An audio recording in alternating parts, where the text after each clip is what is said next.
Welcome back to Expresso. Break के बाद वापस आ चुके हैं और अब आपको बताएंगे आज पाकिस्तान में मुलाजमत पेशा खवातीन का कौमी दिन मनाया जा रहा है। दिसंबर 2010 में पहली बार ये दिन मनाने का ऐलान किया गया था और इस दिन को मनाने का मकसद यही था कि मुल्क में खवातीन की जो सोशल जो इनपुट है या जो माशी खदमात है उनका एतराफ़ भी करना है। साथ साथ वर्किंग वुमेन पर जो दोहरी जिम्मेदारियाँ होती हैं घर के साथ साथ बाकी मामलात को भी देखना है। वो खवातीन पर जो कवानीन पर अमल दरामद से ही खवातीन की जो तरक्की है वो पॉसिबल हो सकती है और ये सोसाइटी में बड़ा इंपॉर्टेंट रोल प्ले कर सकती हैं। आज हमारे साथ ऐसी कुछ खवातीन मौजूद हैं और इनसे हम बात करेंगे इनके चैलेंजेस के हवाले से कि किस तरह से ये सोसाइटी के अंदर अपना एक पॉजिटिव रोल भी प्ले कर रही हैं, प्रोडक्टिव रोल प्ले कर रही हैं, उसके साथ साथ क्या चैलेंजेस हैं, क्या इनकी अचीवमेंट्स हैं। जी बिल्कुल, हमारे साथ रबिया बाजवा मौजूद हैं जो कि माहिर कानून हैं, एडवोकेट हैं सुप्रीम कोर्ट की। सो बीइंग अ लॉयर हम इनसे ज़रा इनकी लाइफ के बारे में जानेंगे। Thank you very much Rabia for being here.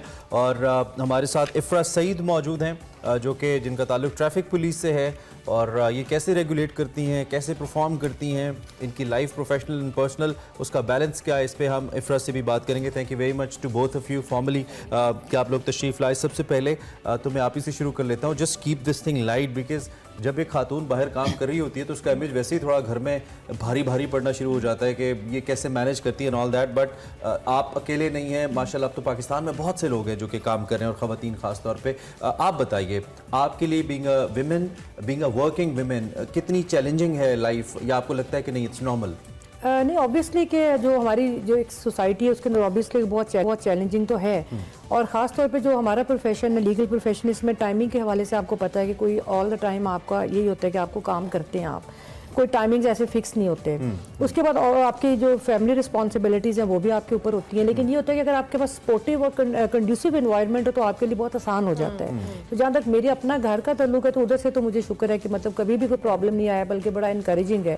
फिर जब प्रोफेशन में आए और इधर बार में काम किया तो बहुत ज़्यादा मतलब जो लॉयर्स हमारी लीगल फ्रेटर्निटी है वहाँ पर बाशऊर लोग हैं और उधर भी सपोर्टिव हैं। मुझे बार से बड़ी रिस्पेक्ट मिली है और मतलब थोड़ा प्रॉब्लम्स तो आए, मतलब आपको अपने लिए, क्योंकि जेंडर बाइसेस हर जगह पे हैं, आपके ओवरऑल सोसाइटी के अंदर जेंडर बाइसेस एम्बेडेड है, तो उसके लिए आपको स्ट्रगल बहुत ज़्यादा करनी पड़ती है। मतलब मैं ये देखती हूँ कि जो हमारे जो मेल कोलीग्स हैं जब वो काम करते हैं तो उनको तो सिर्फ प्रोफेशनली अपने आप को एक मनवाना पड़ता है और हमें दोनों फ्रंट्स के ऊपर लड़ना पड़ता है कि एज ए फीमेल भी, और हमें बहुत ज़्यादा हार्ड वर्क करना पड़ता है। वल्नरेबल ऑब्वियसली ज़्यादा है। ठीक है, हमारे साथ आप चूंकि रबिया भी मौजूद है, इन्होंने जेंडर की बात की। ऑब्वियसली हम आप जिस फील्ड से आपका ताल्लुक है वहाँ पर भी जेंडर बेस या जेंडर बाइस इसको एक प्रोफेशन कहा जाता है जिसमें मर्द हजरात की तादाद ज़्यादा होती है।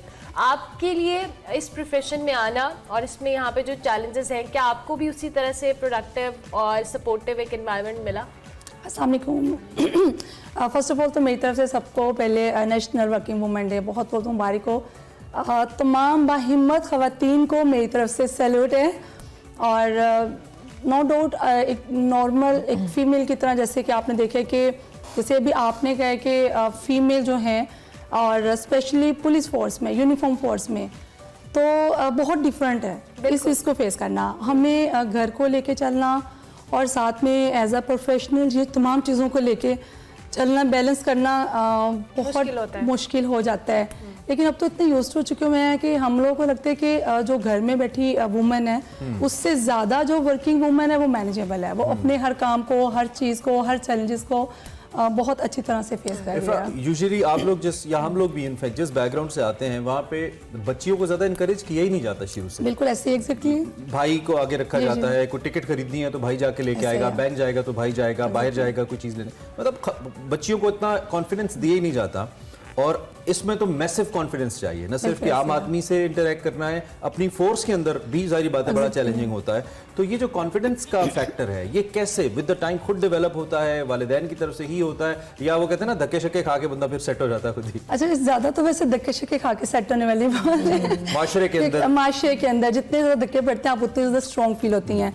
अगर मैं अपनी बात करूँ तो मुझे ये कॉन्फिडेंस घर से मिला हुआ है। I am the first women जो पुलिस में थी, लेकिन उसके बावजूद भी मुझे लगता है कि आपको कॉन्फिडेंस जो घर से मिलता है वही आप बाहर आके शो करवाते हैं और फिर उसी में ही मजीद जो है वो एडिशन होता है। अदरवाइज ग्रूम करते हैं अपने आप को।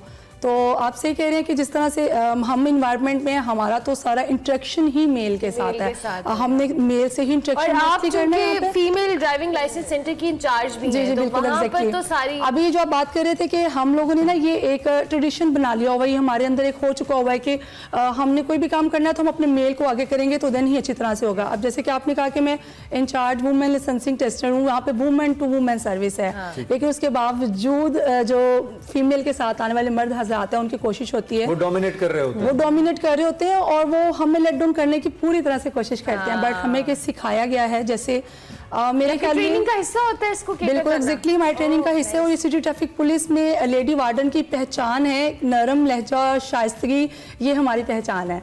हमसे कोई जैसे मर्जी बात कर ले, हमारे जो लहजा है ना, वो आपने उनको अपने आप को note कर काम लेते हैं। रखना है, ठीक है Exactly रबिया? ऐसे है। जिस तरह से अभी इन्होंने कहा मेल डोमिनेट, ऑब्वियसली खवातीन को दोनों महाजों पे आपने खुद भी मेंशन किया लड़ना पड़ता है, लेकिन जब आते हैं इर्द गिर्द के लोग, जब आउटसाइडर भी, आप चूंकि केसेस को परस्यू करते हैं, दीगर मामला को भी देखते हैं, क्या आपके इस फील्ड में भी वही रवैया होता है मर्द हजरात का लेट डाउन करने के हवाले से, या कुछ अच्छे लोग भी आते हैं जो इनकरेज करते हैं सारी सिचुएशन? देखिए, जब हम एज ए लॉयर बैठते हैं ना, तो वो फिर जब हमारे पास आते हैं वो समझ के आते हैं कि हम एक फीमेल लॉयर है या वो लॉयर ही है, तो हम उनके पास जा रहे हैं।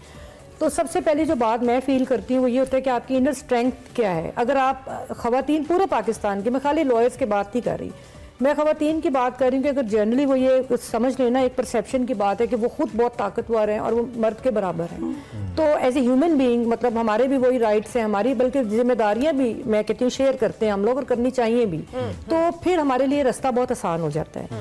बाकी जो बैरियर हैं, जेंडर बाइसेस, मैंने आपको पहले कहा है कि वो इम्बेडेड है, जिसको इन्होंने इंटरप्रेट भी किया, आप लोग भी समझते हैं कि वो जेंडर बाइसेस हर जगह फेस करनी पड़ती है। एक चीज मुझे बड़ी स्ट्रांगली फील होती है, आपको भी लॉयर, अगर आप फैमिली केसेस देखते हो या मिसालें आपके सामने आती रहती होंगी कि बहुत सारी खवातीन को कवानीन का इल्म ना होना एक बहुत बड़ा बायस है उनका, ये जो डिस्क्रिमिनेशन होती है, चाहे वो आपके अपने इदारा जाती कवानीन हो कि उसमें आपके क्या राइट्स हैं, या फिर सोशल राइट्स जो कि आपको इस्लाम देता है, देन पाकिस्तान का कॉन्स्टिट्यूशन देता है। तो आपके लिए तो बीइंग लॉयर आपका प्रोफेशन है, आप तो कानून पढ़ते हो और जानते हो।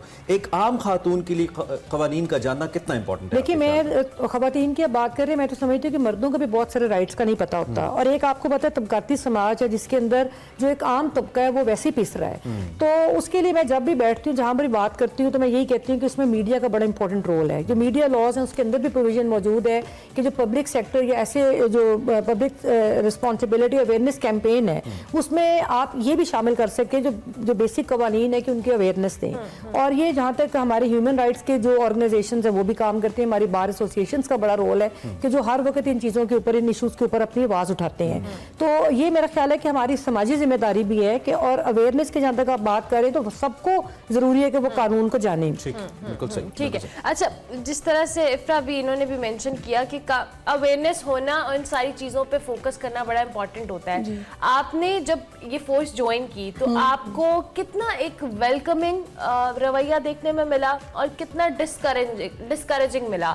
ये दोनों रेशो किस तरह से आपने मेंशन करेंगी, और साथ साथ आपने इसको ओवरकम कैसे किया? अच्छा, जो डिपार्टमेंटल देखा जाए तो जो एटीट्यूड था वो बहुत अच्छा था, हमें बड़े अच्छे तरीके से वेलकम किया गया, हमें बहुत अच्छे तरीके से ट्रेन किया गया। मुझे लगता है कि वुमेन ट्रैफिक पुलिस में वुमेन को स्टार्टिंग से ही एक प्रोटोकॉल इन्वायरमेंट मिला गया है। अच्छा, हमारे मेल हैं, हमारे जितने भी सीनियर अफसरान हैं, हमें बहुत अच्छे तरीके से आपके लिए ज्यादा टफ है, हमारे लिए ज्यादा टफ है, हमें इन्वायरमेंट हमेशा अच्छा ही दिया गया है। एक सवाल रह जाएगा, it's a blunt question but let me ask, जब भी कोई खातून तरक्की करती है ना, जी जी, फौरन जो उसके साथ, और मेल कोलीग्स ये ज्यादा करते हैं, खवातीन भी बहुत ज्यादा करती हैं कि जी ये तो पता नहीं कैसे आगे चली गई है, इसमें तो ये गट्स थे ही नहीं, और आप पे लेबल आपको कर दिया जाता है चूंकि आप एक खातून हैं, इसलिए आप एग्जैक्टली ऐसे ही है, इसका क्या जवाब है? एग्जैक्टली ऐसे ही है, और इसको एग्जैक्टली करना पड़ता है फेस। अब मैं यहाँ पे एज ए इंचार्ज हूँ, तो बहुत से ऐसे मामलात में मुझे थोड़ी सी गुंजाइश मिल जाती है, तो फिर मुझे ये कहा जाता है कि फीमेल है, हालांकि ऐसा नहीं है। माइट बी पॉसिबल कि मैं उस चीज़ को कैसे हैंडल कर रही हूँ, मेरे अंदर क्या गट्स हैं, मेरे अंदर कितनी एबिलिटी है, मेरे अंदर क्या टैलेंट है, और हमें घर से भी कहा जाता है यार ये तो ऐसे ही है, पता नहीं इसको, और फिर अफसोस होता है कि हम लोग इतना सर्व करते हैं, सारा दिन हम लोग इस चीज़ को करने की कोशिश करते हैं, और हमें सिर्फ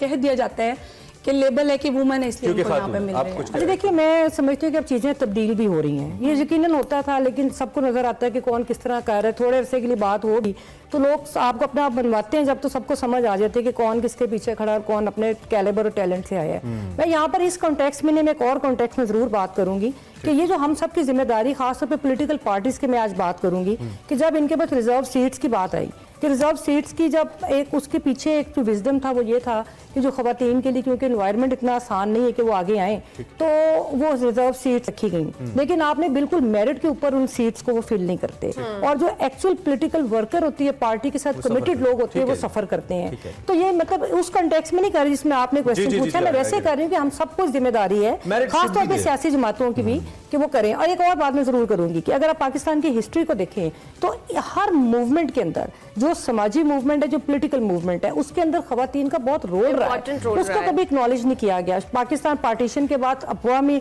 जो खवातीन थी, उसके बाद विमेन डेमोक्रेटिक एसोसिएशन थी, फिर जो डिक्टेटरशिप्स है, नॉन डेमोक्रेटिक गवर्नमेंट्स है, हर जगह खवातीन का बहुत ज्यादा मोबिलाइजेशन। फातिमा जनाब, गेट बैक टू बिल्कुल, हाँ जी, तायरा मजहर अली साहिबा, तायरा मजहर अली का बहुत बड़ा, हाँ जी, तायरा मजहर अली का बहुत रोल रहा। फिर मैं आपको बताऊं हमारी वकालत के प्रोफेशन में जो हमारी मेंटोर राबिया कारी साहिबा है। बिल्कुल, ओवरऑल हर जगह पे खवातीन का इंपॉर्टेंट रोल रहा है। हमारे साथ दो खवातीन मौजूद थी, रबिया बाजवा और इफ्रा सईद, दोनों अपने अपने प्रोफेशन में एक्सेल कर चुकी हैं। बहुत सारे चैलेंजेस हैं, बहुत सारे बैरियर्स हैं, लेकिन इन्होंने इसको ओवरकम किया। और मेरे ख्याल से एज ए सोसाइटी हम सबको इस पर फोकस करने की ज़रूरत है कि खवातीन के टुवर्ड्स हमारा रवैया बड़ा वेलकमिंग होना चाहिए, क्योंकि वो बड़ी इंपॉर्टेंट जिम्मेदारियां अदा करी होती हैं, प्रोफेशनली भी और पर्सनली भी।